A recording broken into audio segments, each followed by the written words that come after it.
விவசாய பெருமக்கள் அனைவருக்கும் வணக்கம். நீங்க நெற்பயிர்களை அறுவடை செஞ்சு ஸ்டோர் பண்ணும்போது நிறைய பெஸ்ட், அதாவது பூச்சிகள் வந்து உங்களுடைய நெற்பயிர்களை சேதப்படுத்துது. அப்ப இந்த வீடியோ உங்களுக்கானது. மறக்காம இந்த ஷார்ட்ஸை ஸ்கிப் பண்ணாம. சோ அந்த மாதிரி பூச்சிகளை கண்ட்ரோல் பண்ண நம்ம என்ன பண்ணலாம் அப்படின்னா, டிஎன்ஏ இன்வைட் பண்ணிருக்க probe drop, D shaped drop அப்படின்னு சொல்லுவாங்க.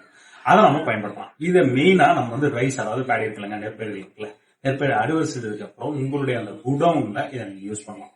இது நம்ம வைக்கும் போது இது வந்து ஒரு 6 இன்ச் ட்ராப். இதுக்குள்ள நம்ம நெற்பயிர்களை லைட்டா போட்டு வைக்கணும். அப்போ வந்து இந்த பூச்சிகள் என்ன பண்ணோம்னா, இந்த நெற்பயிர் சாப்பிட வந்து அது கீழே ஒரு லிபிட் கன் மாதிரி இருக்கும், அதுக்குள்ள விழுந்து அந்த ட்ராப் வந்து அதை கேப்சர் பண்ணிடும். அதுக்கப்புறம் நம்ம அதை ரிமூவ் பண்ணி அந்த பூச்சி எல்லாம் வெளியில் விட்டுலாம். இந்த மாதிரி ஏகப்பட்ட ட்ராப்ஸ் நம்ம பார்த்துக்கோம். ஃபெரோமோன் ட்ராப் இருக்கு, லைட் ட்ராப் இருக்கு, எல்லோ ஸ்டிக்கி ட்ராப் இருக்கு, ஏகப்பட்ட ட்ராப்.